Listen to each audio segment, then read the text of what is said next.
Buenas tardes a todas y a todos. Eh, yo soy Gerardo Otero, soy el facilitador de académicos por el desarrollo rural mexicano. Hoy tenemos el gusto de presentar a tres colegas, Mantí Cummings, Scott Robinson, que por ahí apenas se acaba de conectar, y Ramón Martínez Coria, que entre los tres van a presentar una ponencia. Tal vez Ramón va a presentar el PowerPoint, tanto de suyo como de Scott, y luego Manti tiene su propia presentación. En total les vamos a dar, excepcionalmente por ser tres personas, les vamos a dar 30 minutos, ¿no? Entonces va a ser un poquito más larga la presentación, no tendremos comentario, nos iremos directamente a la discusión abierta del público, ¿no? El tema, pues, es la reforma energética y la cuestión de las energías alternativas. Entonces, le voy a dar inmediatamente la palabra. No sé si quieras empezar tú, Ramón, o empezamos por Scott. ¿Cómo le hacemos? Empieza Manti, luego Scott Ah, y luego Manti. yo. Ok. Manti, ¿quieres compartir tu pantalla? Sí. Muy bien. Adelante, Manti, cuando estés listo. Ya me pueden escuchar y ver la pantalla. Sí. Pues muchas gracias. Ya mi nombre es Manti Cummings, como dijo Gerardo Napoleón Otero, amigo ya de siglos pasados. Es otra historia que vamos a guardar quizás en la sesión de preguntas, respuestas, dudas y desacuerdos. Bueno, ya yo tengo privilegio de desarrollar proyectos de energía eólica por una década o más ya en México.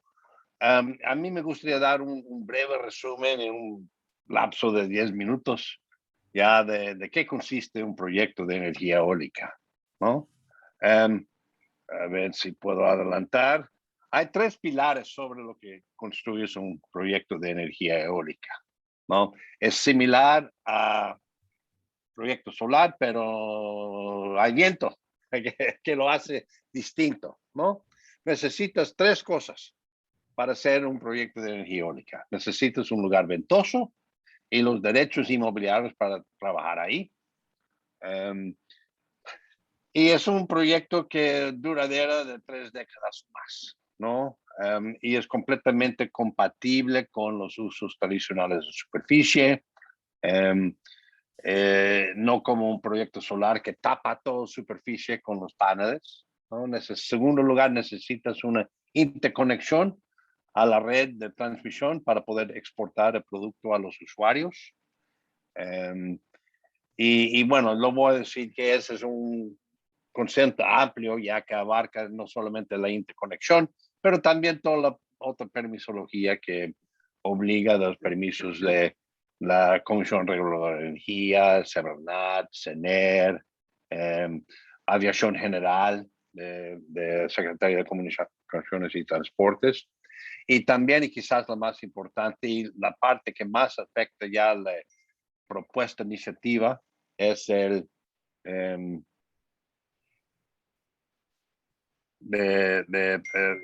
un cliente que paga lo que dice el medidor. Entonces vamos a desmenuzar un tantito de estos y quiero redondear esos conceptos, que una vez que tienes todo esto, puedes conseguir la inversión para poder construir y sufragar los gastos de capital que son alrededor de $2 millones de megavatios lo que cuesta. Es un poco menos, pero es un buen aprox, que un proyecto de 100 megavatios te va a costar $200 millones. Un proyecto de 50 te va a costar $100 millones. ¿Ok? Entonces, si tienes todo esto, puedes jalar dinero, ¿no? En cuanto a derechos inmobiliarios, ya pues hay tres presentaciones principales de tenencia de tierra en México. Uno son los núcleos agrarios y todo desprende ya de la ley agraria de 1992, un área común, parcelas individuales. También hay procesos de dominio pleno donde tienes que pasar ciertas porciones ya de ejido al régimen privado. También 60% de la tierra está en manos ejidales, 40% está en manos privados. Es igual de complicado y tiene su problemática diferente, sobre todo la informalidad del manejo ya, la titulación de los predios, ¿no? Y el tercer presentación de tenencia de tierra son los que no son los otros dos, ¿no? Que son los bienes nacionales y que surge ya de imperfecciones en los estudios topográficos de antes o de, pues ya, defectos y desperfectos en el registro ya de esas propiedades, y eso es un proceso de enajenación de terrenos nacionales a través de SEDATU. Ya la interconexión es ya el trámite más importante, que lo firmas a través de pues un contraparte con Comisión Federal de Electricidad, ¿no? Y de todos los permisos, ya la característica que más destaque, se caracteriza todo esto, es la discrecionalidad de las autoridades en el tiempo y la forma en donde te van a dar esos permisos, ¿no? El CENACE, o Centro Nacional de Control de Energía, es ahora una entidad autónomo que ya publicaron un manual de interconexión que te dice que puedes pasar por todo proceso de interconexión en 180 días. Se me ha tomado hasta 5 años hacerlo ahí. También ellos operan el mercado eléctrico ya mexicano.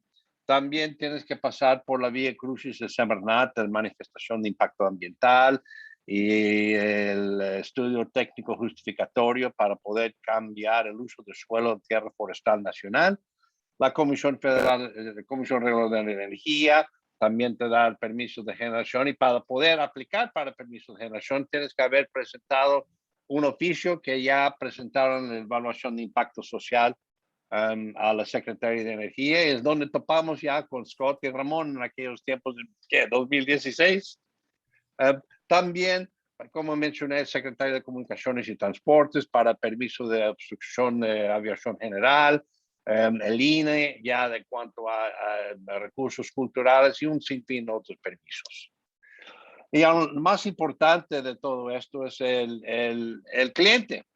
Tiene que, si vas a poner $100 millones en un lugar, tiene que haber un cliente que paga lo que dice el medidor, ¿no?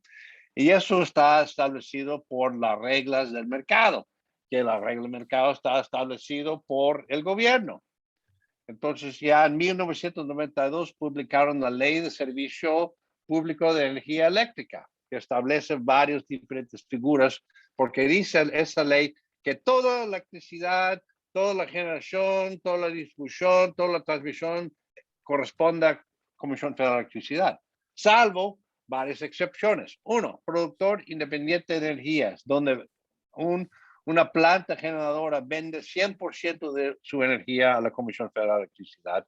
Y es, de hecho, 25% de la energía en México ya está vendido por plantas privadas bajo contratos firmados con la Comisión Federal de Electricidad bajo esta figura desde 1992, ¿no?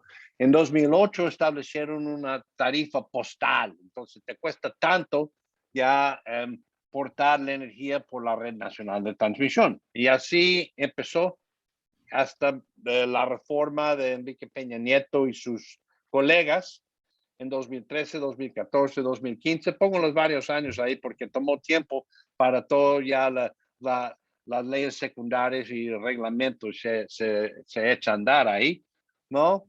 Entonces, pero una cosa interesante es que mantuvo toda la estructura de la Ley de Servicio Público de Energía Eléctrica. Se llaman contratos legados. No se afectó nada ahí, ¿no? Convirtió CFE en empresa productiva del Estado, acceso no discriminatorio a la red de transmisión, despacho económico ya de la generación. También estableció una figura de subastas para que CFE suministro básico, podría comprar su energía.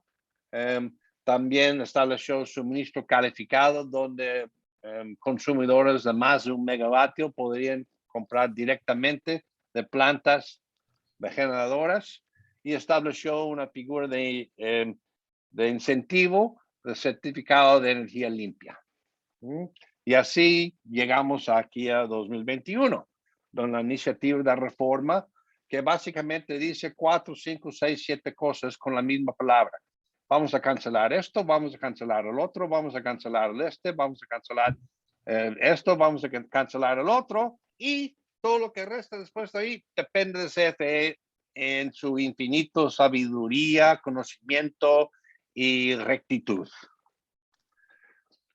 Cuando hablamos con propietarios, como que eso es una destilación de todos esos conceptos ahí, ¿no? Vamos a ver aquí, dice install megavatio. Se mide ya la energía en la capacidad de generación de una unidad, que por cuestiones ya de poner un ejemplo, vamos a suponer que una unidad podría generar en su máxima expresión 2 megavatios. ¿Ok? Hay 8,760 horas en el año. ¿Ok? Entonces, si esa máquina estaría dando toda su capacidad todas las horas del año, estaría generando 17,520 horas megavatio. Pero el mundo no es así. A veces que el viento es mucho, a veces es más, a veces es menos. Entonces, un factor de planta. Y eso es muy importante, que ninguna planta funciona al 100% todo el tiempo. Laguna Verde se cierre por mantenimiento. Laguna Verde cierre por desperfectos. Cada planta ya de gas natural, de carbón, de combustorio, nunca generan 100%. Para un proyecto de energía eólica, una PROC sería 36%. Entonces, eso quiere decir que ya en un año, una turbina de 2 megavatios estaría generando 6,300 horas al año de energía. Y si el viento, si el precio de energía está a $20, esa turbina estaría generando un ingreso bruto de $126,000 al año. Y la propuesta que nosotros hacemos para con los propietarios de terrenos ejidales, tanto como privados, es que ya ellos ganarían un porcentaje de ingreso bruto de las unidades ubicadas en su predio. Entonces, en ese ejemplo de $20, esos son los precios de subasta, el récord en el mundo, ¿no? En los últimos años. Esa turbina estaría dando al propietario $3,800 al año, antes que se levante en la mañana. En una década sería $37,000, porque un proyecto tiene una vida útil de 20, 30 años. Sería una turbina, representaría para ingreso para el propietario con una sola turbina, 113. Si tienes 20 turbinas, un ejido, por ejemplo, en Cozumel, tiene 20 turbinas, ¿no? Ellos estarían ganando 1,135,000. Pues si muevo esto para llegar aquí, y si el precio llega a ser 60, pues son 3 veces más. Entonces, con todo lo que pasamos aquí, es un repaso súper general de todos los puntos ahí, ya de terreno, derechos inmobiliarios, permisos y estructura de mercado. Y si puedes armar todo esto en un paquete muy bonito, habrá un banco que prestaría el dinero, habría un inversionista que daría la inversión de capital para poder construir el planta y operarlo por 30 años. Espero haber tocado los puntos más sobresalientes, y paso ya la palabra a mis colegas para que ellos puedan hablar más en cuanto a la parte social, en los impactos que nos han hecho. Y ha sido, déjame comentar, ha sido una experiencia muy fructífera y iluminadora colaborar con Scott y Ramón en este esfuerzo. Gracias, y espero poder responder tus preguntas y dudas más al rato. Y muchas gracias, Manti. Pues adelante, Scott y Ramón. Como que se organicen ustedes. Yo tengo un Voy a problema. compartir pantalla. Sí. Sí, puedes Adelante, Ramón. compartir. Yo estoy en Tlayacapan y que está a 45 minutos de Xochimilco, pero el internet aquí va y viene, Ujú. como si estuviera en Tegucigalpa. Así es. Y estamos, entonces, ¿me oye? Perdón. Sí, te oímos. Perdón, ok. Bueno, Nomás va. expande la presentación ahí, Ramón. A ver, un momento. Ok. Bueno, Primero. vámonos, sí, Ahí corre. está. Gracias, Ramón, por cambiar las pantallas. Primero, pues esto es un relato muy casi telegráfico de la historia de un proceso de muchos años, donde comenzamos con el Pacto por México que Manti perfiló, digamos, desglosó en cuanto al sector eléctrico.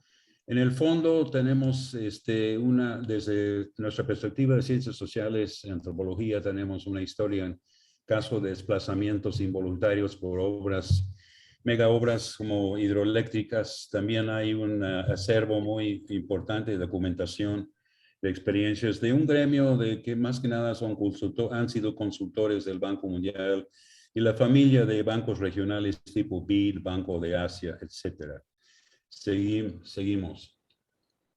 Y llegamos entonces primera, por el sector eléctrico, la Ley de Industria Eléctrica de 2014, iniciando el sexenio de Peña Nieto, artículo 120 acá abajo. Los interesados en obtener permisos, ¿sí?, deberán presentar a la Secretaría de Energía, CENER, una evaluación de impacto social, como ustedes leen, debe contener identificación, caracterización, predicción y valoración de los impactos, así como medidas de mitigación correspondientes. Seguimos.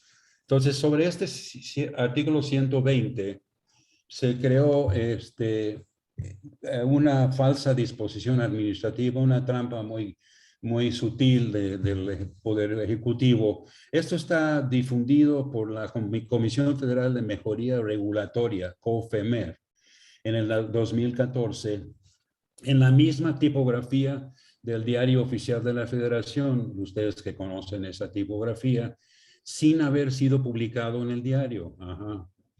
Entonces, esto fue la Biblia, digamos, para las empresas que tenían que generar una EBIS, Evaluación de Impacto Social, en sus respectivos proyectos. Y en este punto de arranque ya estamos en 2014, ¿verdad? Este es el mapa en aquel momento de la invasión, ¿sí?, por decirlo, de la zona de Juchitecos y Cots en la costa de Oaxaca, en el Pacífico, en el sur del istmo de Tehuantepec. Seguimos. Y hubo una consulta coreografiada, perdón, con también la presencia de antropólogas y de ciencias sociales. Stephanie Fried, aquí un reconocimiento por la ayuda que nos dio a nosotros. Siguiente, por favor. Daniel Balacón, aquí presente, fue varias veces en autobús a Juchitán desde México con video para grabar, digamos, las asambleas de esta consulta coreografiada por CENER, con la presencia de todas las instancias del Estado, menos el sector agrario, que es un tema aparte. Y seguimos. Y las grabaciones están en 42 horas de video de todas las asambleas, de todas las fases, están disponibles en este sitio web que la lámina anterior indicó, consultaindígenajuchitán.wordpress.com. Y luego, entonces, en este momento, sí, para adelante, uno más, por favor. Aquí tenemos, esta es una especie de balance para darte una idea del tamaño, por favor, si quedamos ahí, del tamaño del sector eólico evolucionando. Podemos ir para atrás, uno. disculpa, sí, ir para atrás de aquí, por favor. Esto es el tamaño de lo que era la gestión, vamos, del sector eólico en 2016. No sé quién está controlando el botón por favor, yo no lo estoy haciendo. Ramón, sí, uno más. Sí, yo lo estoy haciendo. Sí, es que, bueno, mi calidad de internet también es la velocidad. Entonces, ese es el punto de partida donde el siguiente capítulo de esto del aterrizaje del sector eólico en México, siguiente, por favor, es en Yucatán. Sí, y en la consulta, del simulacro de consulta, y nosotros de Foro, Ramón, un servidor y otros, estamos en esta perspectiva crítica, es la acción, digamos, entre empresa y elegido en este caso. En el centro de Yucatán se nota Quimbilá, el ECNOR, al oriente de Mérida. Entonces, aquí aterrizó una empresa española, siguiente, por favor, con su copia de su contrato hecho como de fotocopiado, ¿sí? Siguiente. En el contexto, digamos, de Yucatán, que estaba ya con suficiente dominio pleno, ¿sí? Para que hubiera interés y posibilidad para que los inversionistas tomaran interés. Y aquí se nota, esta es la primera página de lo anterior, por favor.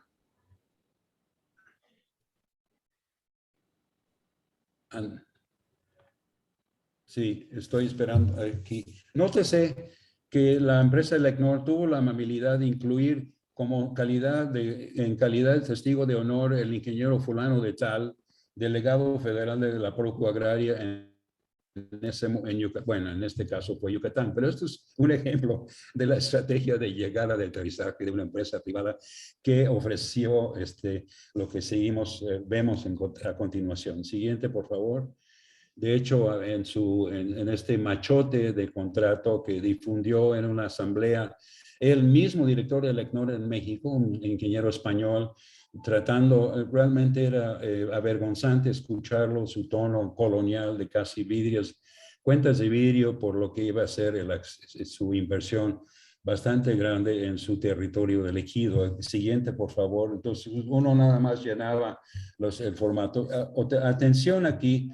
Fase de operación comercial abajo, ofreció 1.3% de facturación de la energía generada que se iba a vender a la CFE. Acuérdense de lo que dijo Manti hace unos minutos del 3% en el caso de su ejemplo. 1.3%. Sobre Quimbilá y sobre este espacio de Quimbilá, pueblo y ejido, el siguiente, la empresa Elecnor, todo esto es de contexto, iba a imponer, sí, como 54, si me acuerdo. Véanse ustedes los puntos de turbinas de la imagen. No es una imagen de calidad, pero se siente aquí Quimbilá en el centro. Esto molestó no solo a algunos ejidatarios, incluyendo el historiador y antropólogo y colega Eser Maimai en Quimbilá, y yo y otros buscamos pues cómo reaccionar. Y el mismo Manti, vamos, en ese momento yo estuve en contacto con él a través de un excuñado y lo busqué y él me llevó, Manti, nada menos a la oficina del director, del mismo ingeniero español que había hecho, presentado contrato ante la asamblea del ejido de Quimbilá. Y yo para decirle que, pues, que no pasará, que es una violación de ética, digamos, en el trato de empresa con una comunidad indígena tradicional con ninguna experiencia ni información en el tema, lo cual lo molestó, pero ese es otro tema. Entonces, Manti acabó también con la confianza generada, invitándonos a hacer la evaluación de impacto social en el ejido de Alfredo B. Bonfil, hermano de Guillermo, en el municipio de La Paz, Baja California Sur. Esta es la dotación original. Esta es la ficha de sus datos, 42,000 y pico de hectáreas de desierto, Sí, eso sí, seguimos.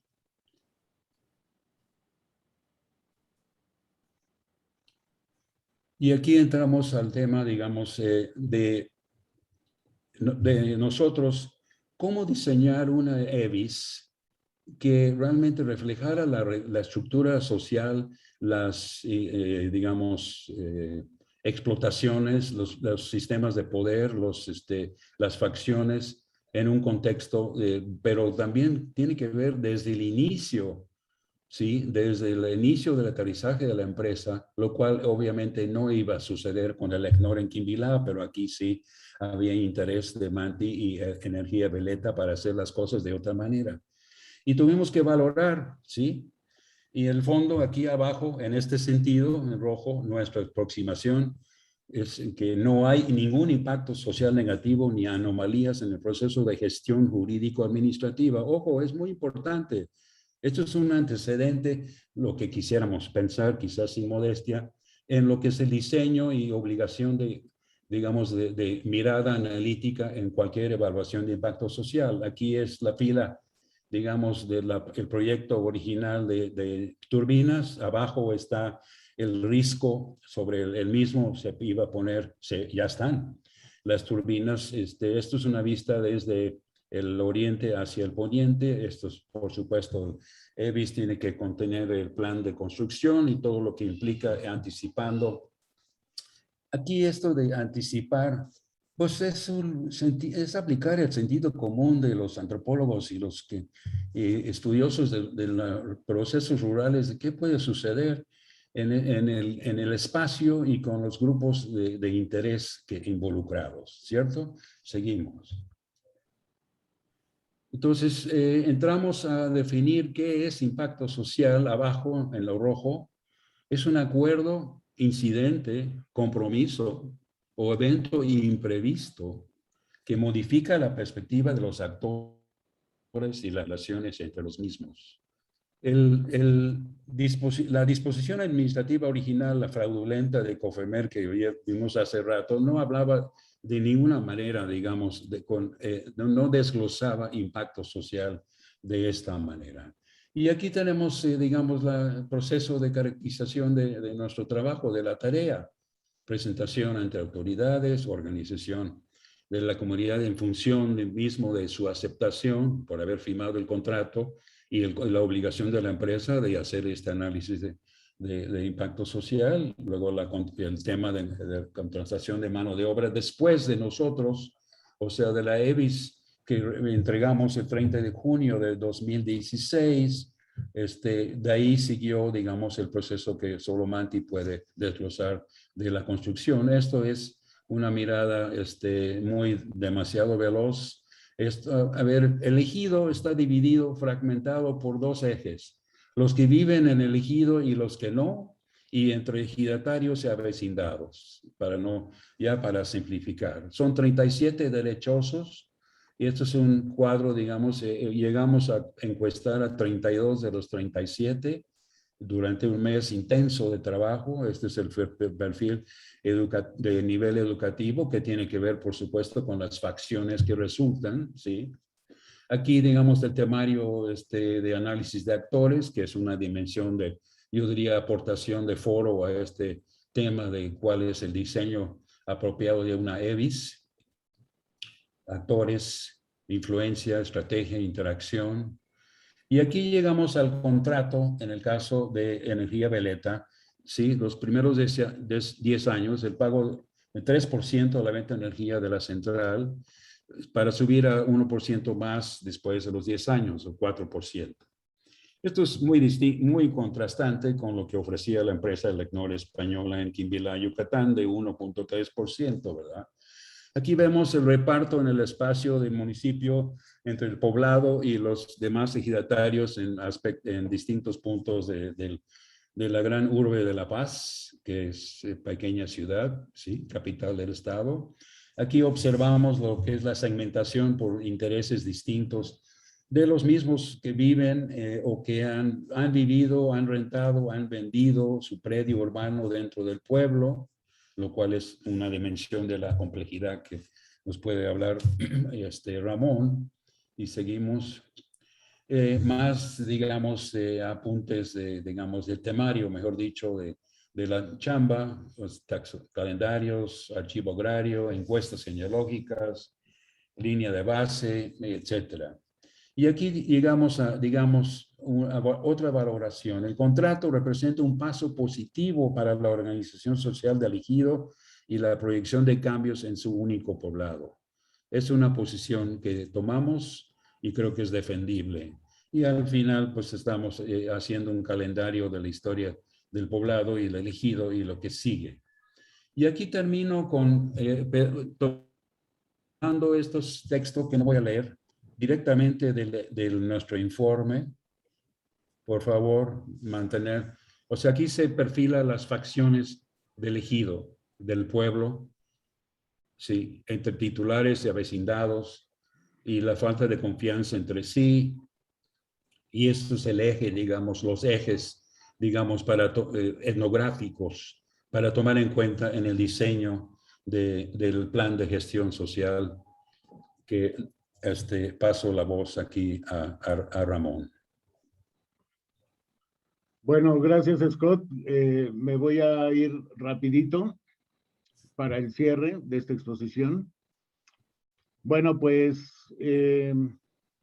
desde una perspectiva de la antropología jurídica, desde donde hemos estado trabajando como Foro para el Desarrollo Sustentable, somos una organización civil que nació al final de los últimos años del siglo pasado, literalmente, y hemos estado trabajando sobre la gestión del desarrollo local y sostenible en función de los parámetros de los derechos humanos.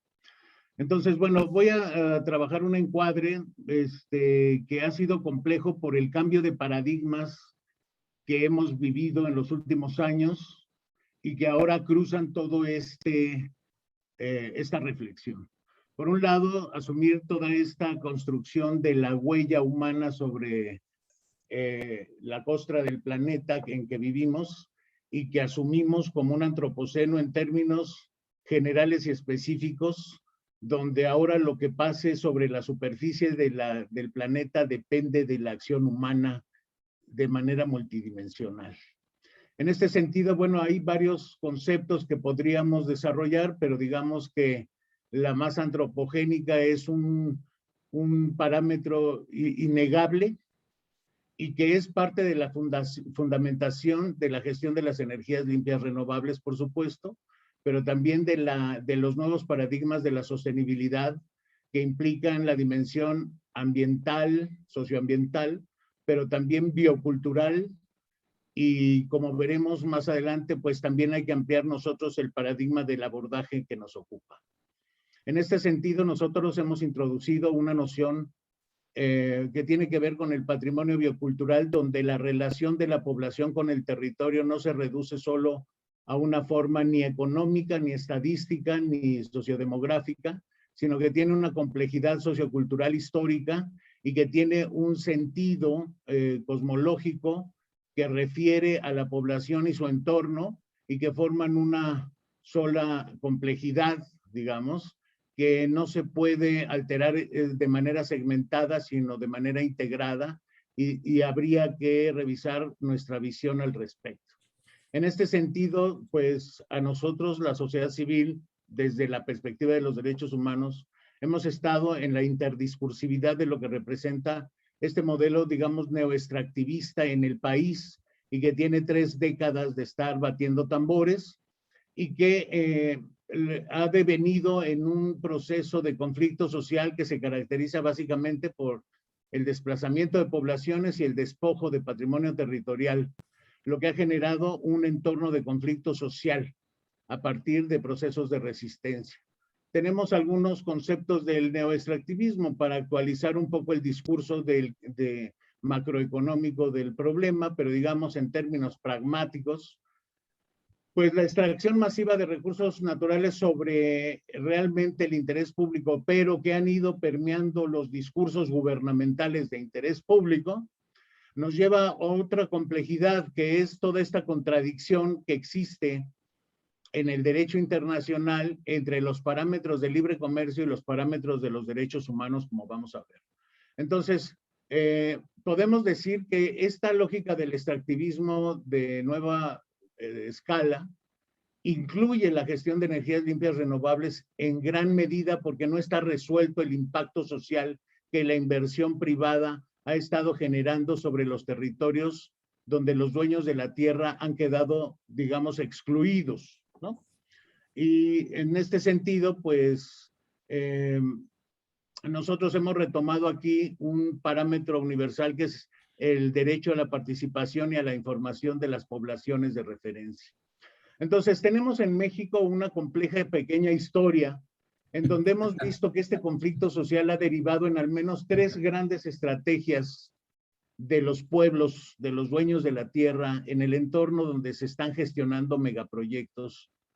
Por un lado están los procesos de diálogo y negociación, entre los que podemos incluir lo que estamos aquí presentando, con una peculiaridad que ya veremos. Lo que está ocurriendo en los tribunales, donde las partes han estado escalando la defensa de sus intereses, pero también el conflicto social se ha desbordado en conflicto violento y armado. Estrictamente con esta lógica, más allá de un escenario que en este país también tiene que ver con otros factores de la violencia. Entonces aquí hay una pregunta estratégica que siempre nos hemos hecho y es ¿cómo prevenir el conflicto social por despojo territorial cuando hablamos de la gestión de proyectos de este tipo con perspectiva de derechos humanos?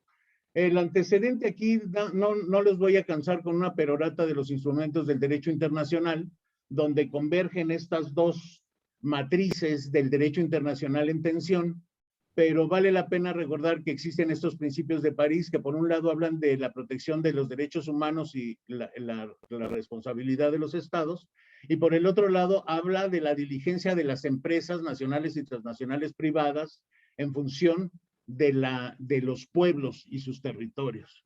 Y obviamente desde la época de los 90 temprano previene este conflicto de interés, sobre todo para los estados, entre la gestión territorial de los recursos y las funciones públicas. En este sentido, se han evolucionado en unos principios rectores que Naciones Unidas colocó sobre los derechos humanos en relación a las empresas, los proyectos de inversión privada y la gestión y defensa de los derechos humanos en una medianía que sigue sin existir. Entonces, esto sigue siendo una aspiración y sigue sin haber mecanismos de gestión jurídica al respecto. Sin embargo, se han ido decantando algunos principios que son como irrenunciables, irreductibles en esta discusión, en donde la dificultad es que los gobiernos no se comportan como teóricamente estos parámetros internacionales suponen, y los estados transitan entre funcionarios corruptos, más o menos corruptos, o más o menos administrando políticamente todas estas gestiones. Entonces hay una dificultad de colocar el rol del Estado que va de lo analítico a lo práctico, ¿no? Entonces siempre ahí hay una brecha brutal en cada lugar. Sin embargo, hay estos valores generales que se pueden postular. Estoy cerrando con esto. La pregunta que nos ocupa y que creo que con la EBIS de Eólica Coromuel estamos abordando tiene que ver con esta conciliación entre tratados comerciales, arbitrajes internacionales con derechos humanos y organismos que intervengan en esto. Entonces, los últimos 4 láminas son con unos textos que voy a explicar sin leer y con esto cierro.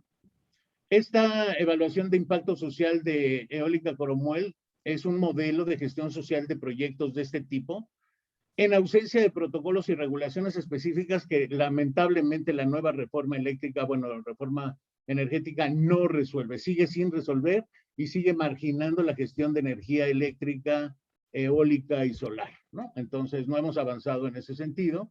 Lo que nosotros hemos hecho es llamar a todo este proceso de conciliación de intereses directos con los dueños de la tierra como el plan B.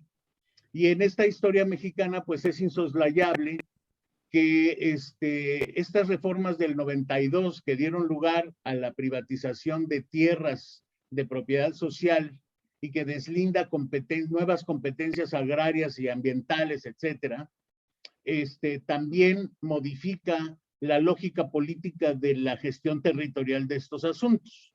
Sin embargo, pues ahí están algunas recomendaciones que nosotros hemos retomado y que vuelvo a poner aquí. Por un lado, la viabilidad tiene que ver con una máxima reducción o supresión de los posibles efectos negativos del proyecto, la extrema transparencia de la gestión jurídico-administrativa del proyecto, para que no haya oportunidad de corrupción de funcionarios públicos, la maximización del impacto positivo y la participación directa de las ganancias financieras en los dueños de la tierra sin formas de discriminación local con respecto a los que tienen titularidad o no de derechos agrarios. Ahora, como decía hace rato, hay que ampliar el paradigma para la comprensión de esta figura dialógica y que tiene que ver con esta modificación de la correlación entre el territorio y las poblaciones bajo estos estándares, ¿no?, de legalidad. Ahora, es imposible que nosotros soslayemos en México el factor donde el Estado no controla de manera soberana todo el territorio de la nación y que tampoco logra salvaguardas integrales de seguridad pública. Entonces, cualquier análisis situacional para la gestión de este tipo no puede dejar esto afuera, donde existe este crimen organizado como actor fáctico, con formas de control e intervención territorial que son elementos siempre que están jugando en las ecuaciones que nos importan. Entonces, los dueños de la tierra es imprescindible su reconocimiento para la intervención, sus formas de autoridad y representación colectiva, sus sistemas de autorregulación, sin discriminar internamente a las minorías que no representan el interés dominante local. A esto significa que el Plan B es una forma de gestión social del proyecto basado en el diálogo democrático político que postula Naciones Unidas, donde la participación directa en términos financieros tiene que diferenciar la renta por ocupación territorial, la reparación de daños, la contratación del trabajo local en las obras y las compensaciones por afectaciones productivas de las ganancias derivadas directamente sobre el proyecto a los dueños de la tierra. Muchas gracias. Gracias, Ramón. Gracias, Scott. Y gracias, Mantí. Entonces, tenemos como 10 minutitos, 15 tal vez, para plantear algunas preguntas. Entonces, abro el piso para quienes quieran plantear alguna pregunta. Horacio McKinley levantó la mano. Si alguien más quiere, avísenme, por favor. Adelante, Horacio.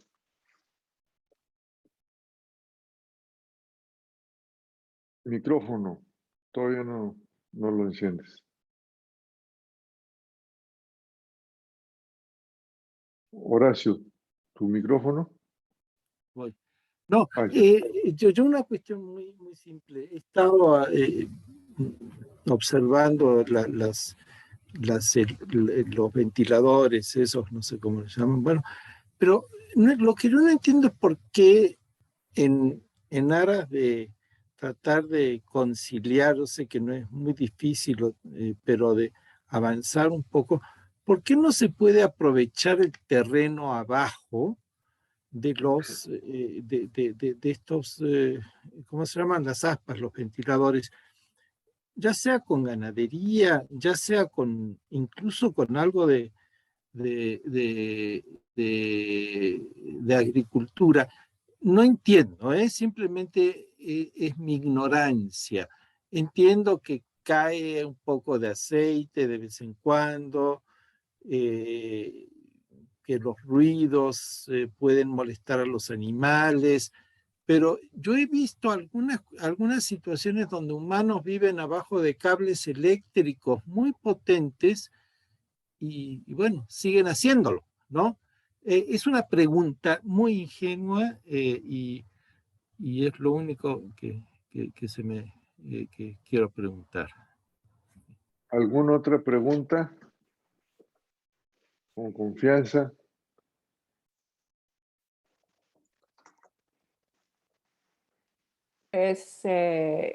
Yo he hecho un estudio comparativo junto con colegas en el Colpos y sobre Arizona y Zacatecas y pues estudiamos los efectos de un parque eólico para las comunidades cercanas. Y pues en Arizona hubo también paneles fotovoltaicos en un parque solar que colindaba con el parque eólico. Y pues vimos que sí hubo pues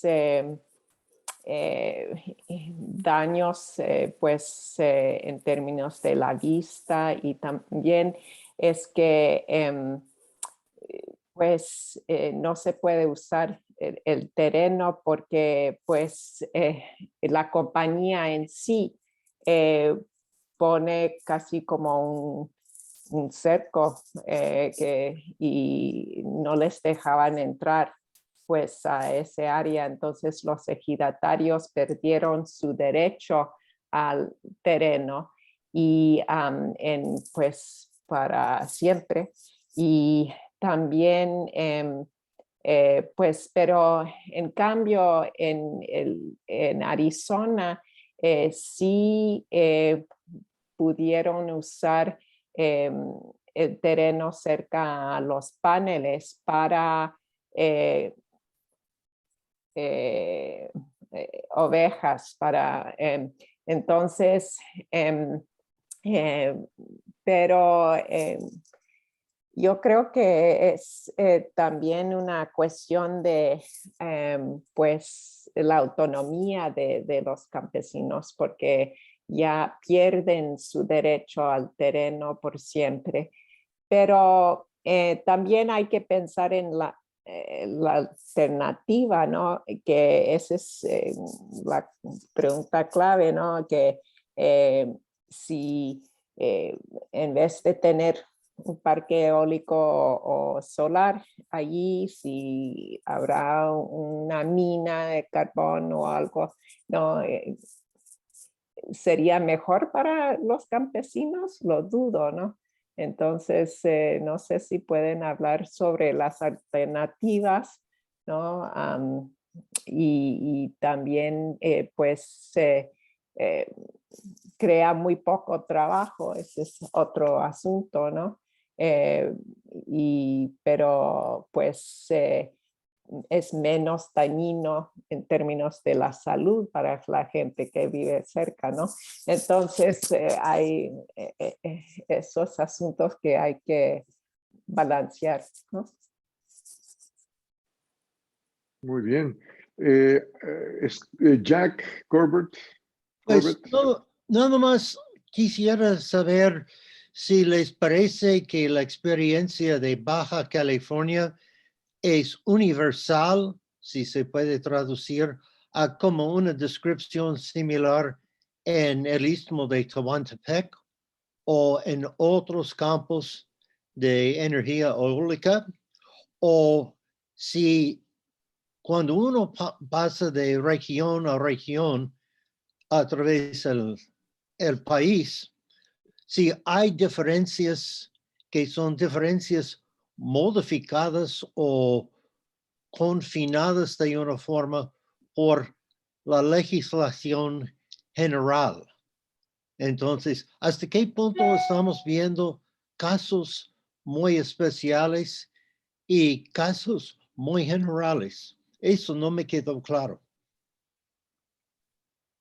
Gracias, Jack. ¿Alguna otra pregunta?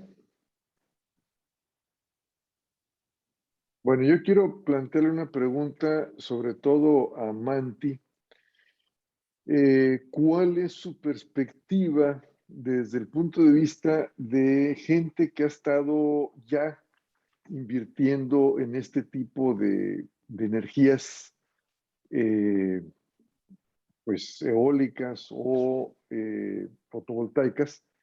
¿Cuál es la perspectiva sobre la reforma que está planteándose en estos momentos, no? O sea, ya sé que dijiste cancelar, cancelar, cancelar, pero, o sea, yo veo, por ejemplo, dos cosas. Una, que en la nueva ley, digo, no crean que me la he leído ni mucho menos, ¿no? Pero he escuchado que la CFE se reserva el derecho de controlar, creo que el 54%, y el resto sería para la producción, digo, para el sector privado, ¿no?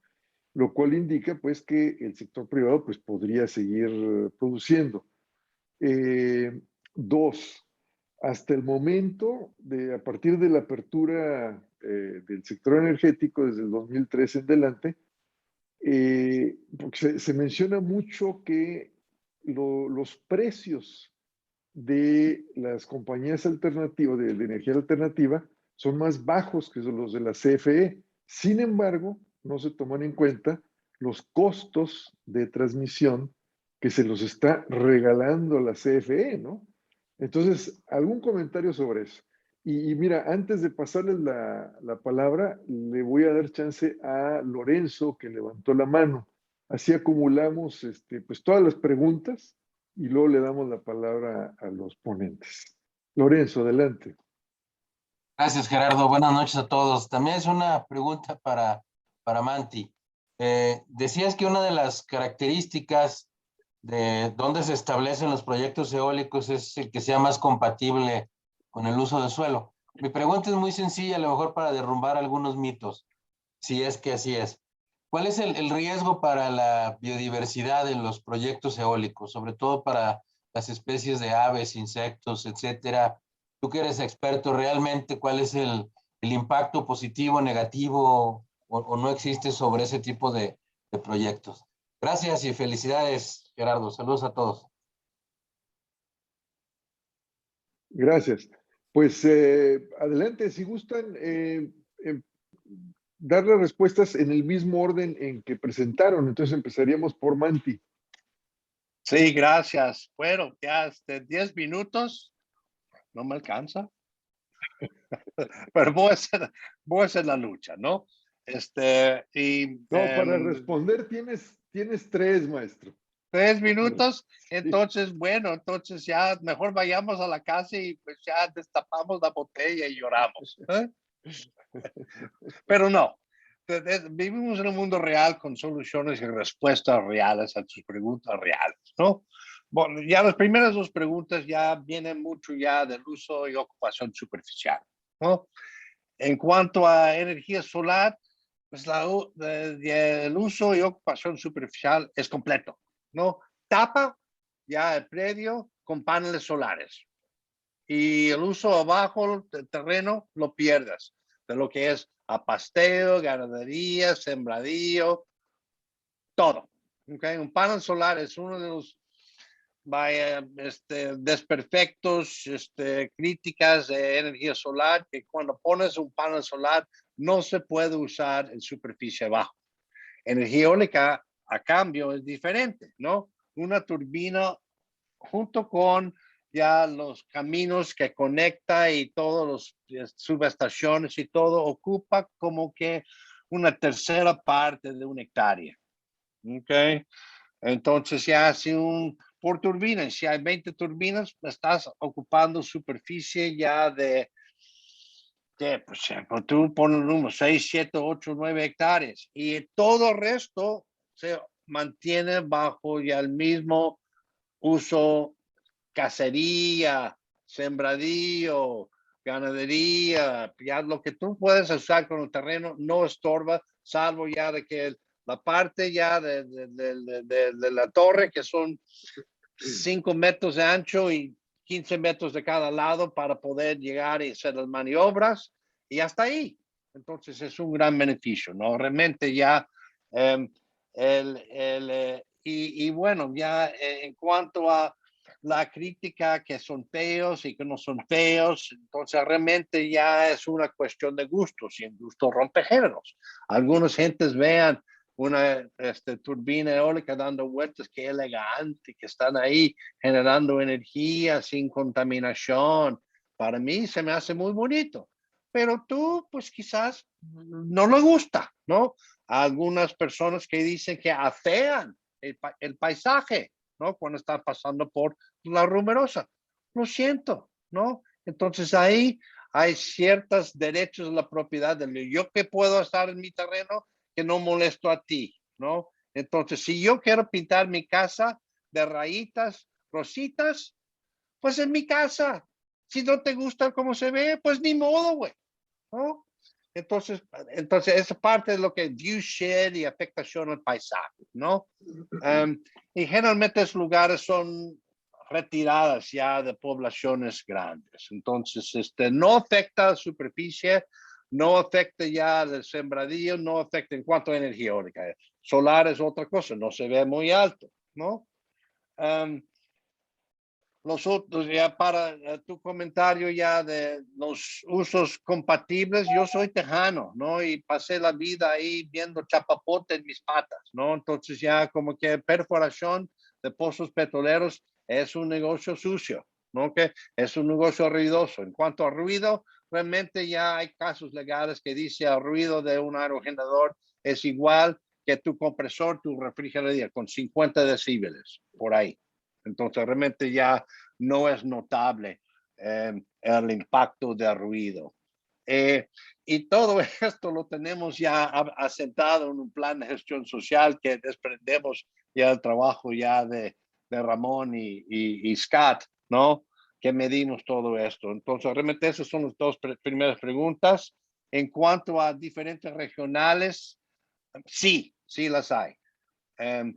Y bueno, mucho viene ya de cómo es ya la historial del lugar, ¿no? Hay Oaxaca es algo con que 50 diferentes lenguas indígenas y 252 municipios. Ahí en el norte no hay indígenas, ¿no? Y en un estado como Baja California Sur hay 5 municipios. Entonces, varía mucho la composición cultural de cada lugar. Entonces, en cuanto a tratar de buscar una one size fits all para todo, pues es difícil, pero sí es más complicado donde hay más existencia ya de grupos indígenas. Entonces, ya en tu pregunta, Gerardo, de los 46, ok, primero, la primera cosa que vamos a hacer con la iniciativa es vamos a cancelar todo lo que vino antes, todos los permisos, todos los contratos, ok, y yo me quedo con el 54% y tú te quedas con el 46%. Pero si estoy cancelado, pues ¿qué me queda? ¿No? ¿Cómo opero? Si mi permiso está cancelado, ¿qué hago? ¿No? Ahorita ya la Comisión Federal de Electricidad y la electricidad a nivel nacional, como 60% de la electricidad a nivel nacional está generada por generadores privados, por subastas, productores independientes, por autoabasto. Ok, eso se cancela y se queda CFE con 40%. ¿Cómo van a llenar la brecha entre 40 y 100%? No tienen la capacidad de responder a la demanda nacional. Entonces, si me vienen a mí, oye, te cancelé el permiso, pero tú me vas a vender, pero a un precio muy razonable. ¿Y cuál es razonable para ti y para mí? Es diferente. Yo puse 100 millones de dólares ahí. Yo necesito que me regresen mi dinero más un retorno. Ah, pero dice el presidente, no se puede lucrar con la energía eléctrica. Ah, qué bueno.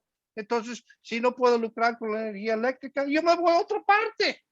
No, el capital, la gente ya siempre me critica. Eres muy mercantilista. Tú quieres solamente ganar dinero. Entonces le digo, mira, no soy yo, no es mi dinero. La gente que pone el dinero ahí van a querer ganar, pues ya, pues intereses, van a querer ganar dividendos. Y la única manera que puedes hacer eso es lucrando con algo. ¿Ok? La biodiversidad, gracias. Sí soy experto, aunque no soy biólogo.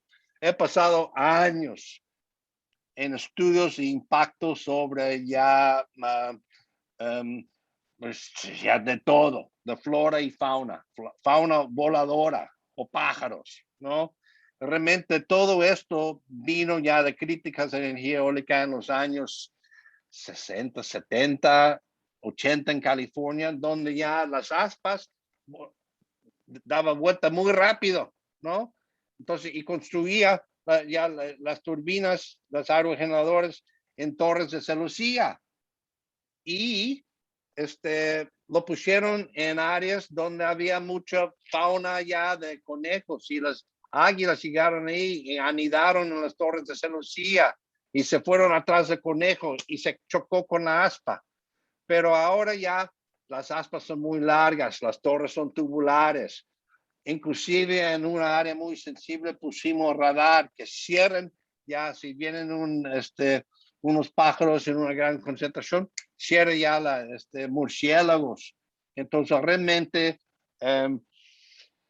como dicen ya los mercados, es un red herring. Realmente el impacto sobre la biodiversidad es no significativo, aunque sí hay impactos, pero algunos que dicen que, ¿sabes qué?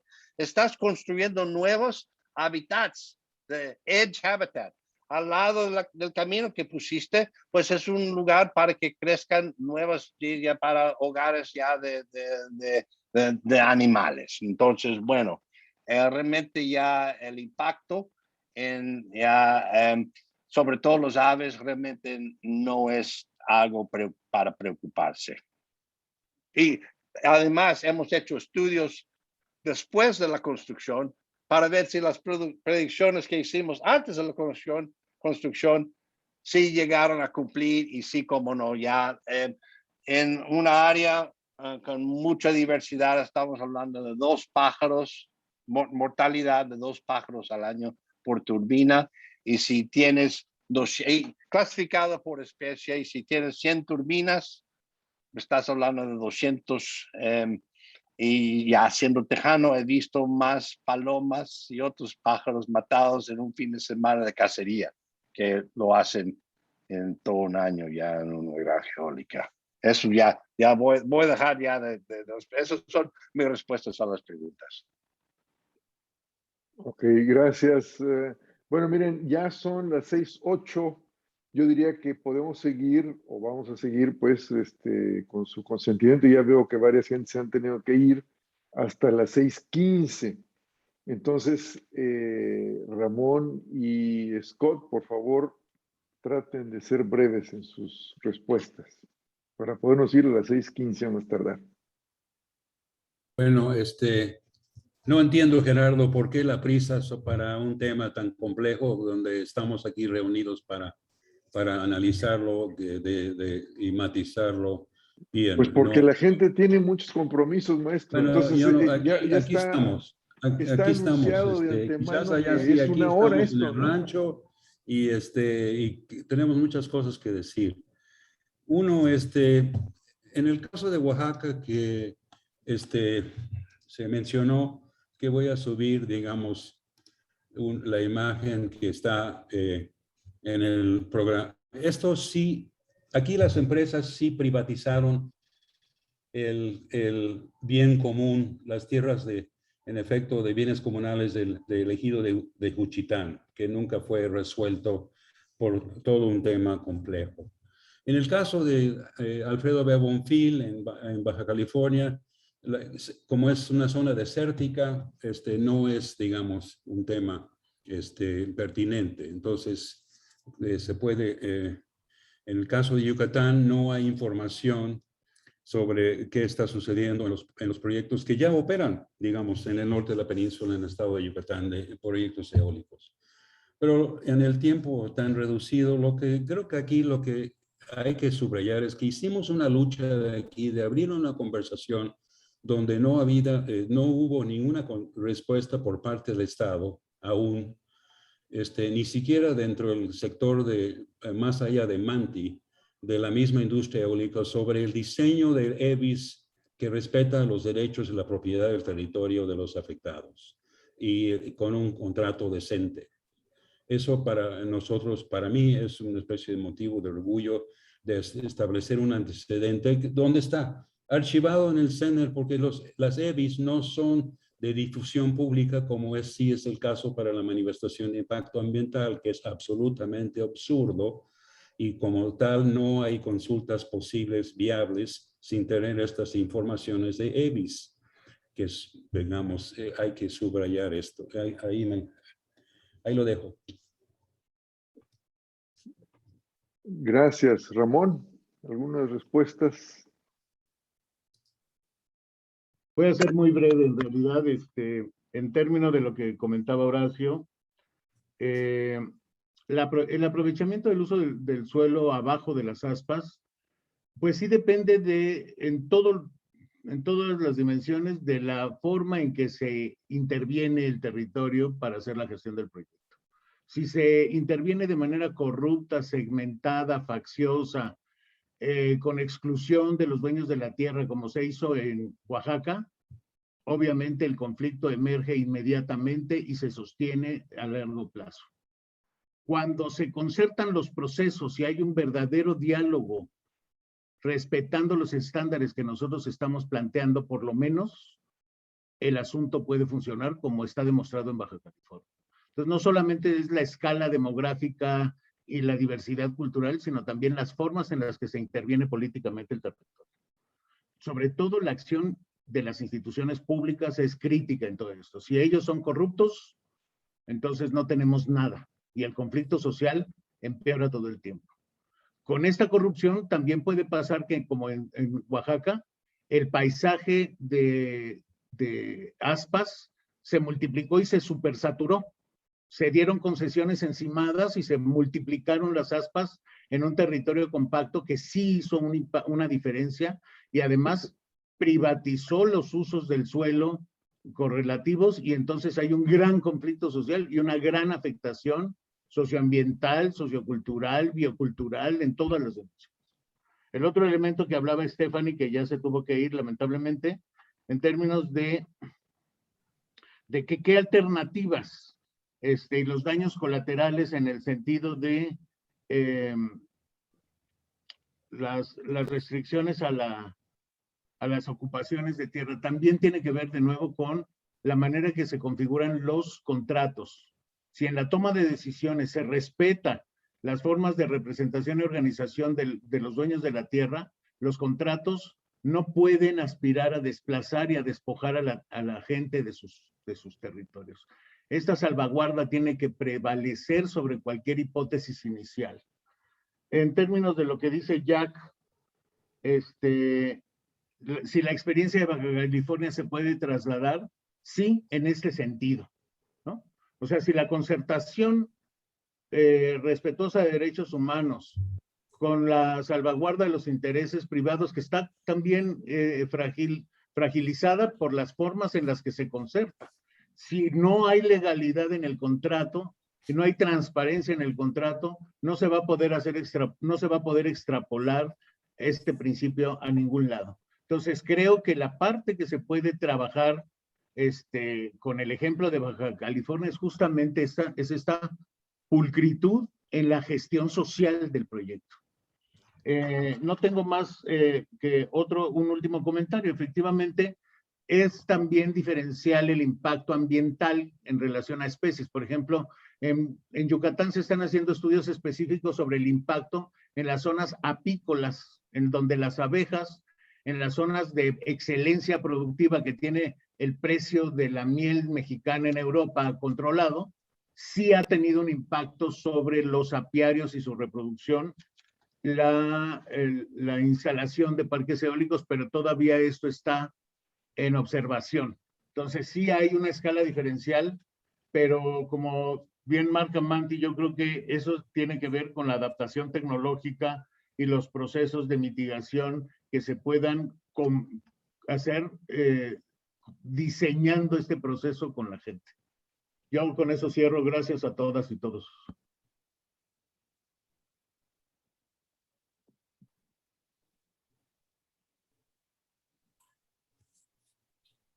El micrófono, Gerardo. Sí, perdón. No, estaba dando las gracias a Ramón por terminar exactamente a las 6:15, que pues era la meta, ¿no? De no pasarnos demasiado del tiempo. Pues les doy las calurosas gracias a Manti, a Scott y a Ramón, y les anuncio que el 4 de noviembre tendremos el último webinario con Diane Denham, que nos va a presentar sobre mercados populares y supermercados.